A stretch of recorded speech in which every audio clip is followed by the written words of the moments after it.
Number 45 अभी हमने discuss करा था, तो उसमें क्वाड्रेटिक बन रहा था, ओमेगा का 2 वैल्यू आ रहा था, जिसमें थोड़ा कैलकुलेशन लंबा जा रहा है। हम उसी सवाल को दूसरे तरीके से करने जा रहे हैं। तो क्वेश्चन नंबर 45 में कहा गया series LCR circuit containing 5 Henry inductor.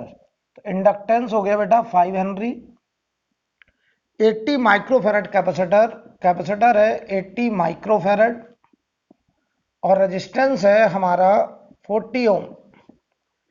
Right, हमसे कह रहा था angular frequency of the source at which power transfer to the circuit is half the power at resonate frequency.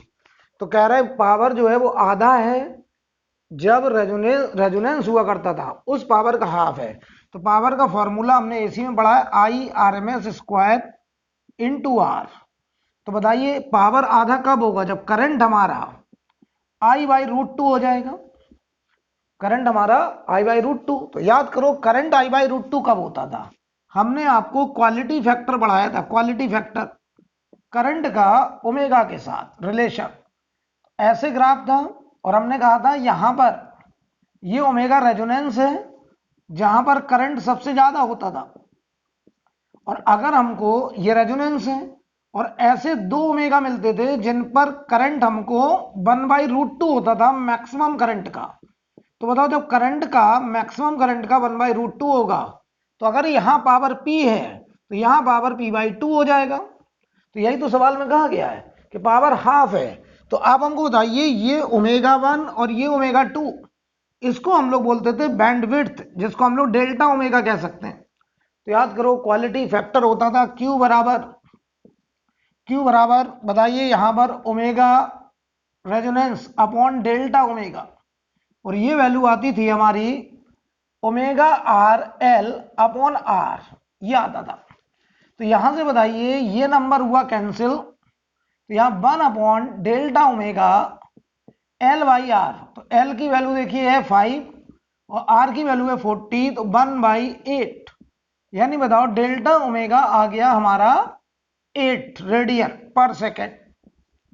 इसका मतलब ये हो गया कि रेजोनेंस फ्रीक्वेंसी, बताइए सवाल में रेजोनेंस फ्रीक्वेंसी दी गई है ऑलरेडी, और वो रेजोनेंस फ्रीक्वेंसी के इधर एक फ्रीक्वेंसी एक इधर फ्रीक्वेंसी, और हाई फ्रीक्वेंसी लो फ्रीक्वेंसी का जो डिफरेंस है ω2 माइनस ω1, वो बताइए डिफरेंस आ रहा डेल्टा ओमेगा और वो आ रहा 8 रेडियन पर सेकेंड।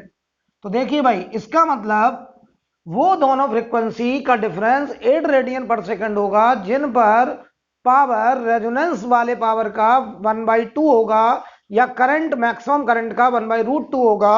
उन दोनों फ्रीक्वेंसी का डिफरेंस 8 रेडियन पर सेकेंड होना चाहिए।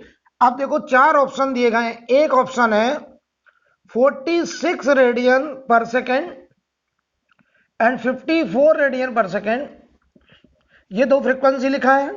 एक ऑप्शन है 42 रेडियन पर सेकेंड एंड 58 रेडियन पर सेकेंड, और एक ऑप्शन है 25 एंड 75 रेडियन पर सेकेंड, और एक ऑप्शन दिया गया है 50 रेडियन पर सेकेंड एंड 25 रेडियन पर सेकेंड। तो जरा समझिए आप, इनमें से हमको वो आंसर सेलेक्ट करना है जिनकी दो फ्रीक्वेंसी का डिफरेंस 8 हो।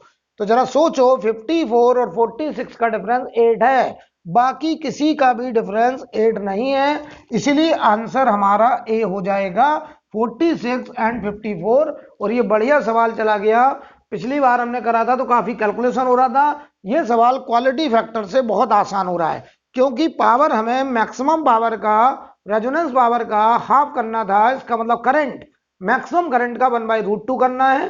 तो ये सवाल हमारा क्वालिटी फैक्टर से बहुत आसान हो रहा है और आंसर ये होगा। ठीक है।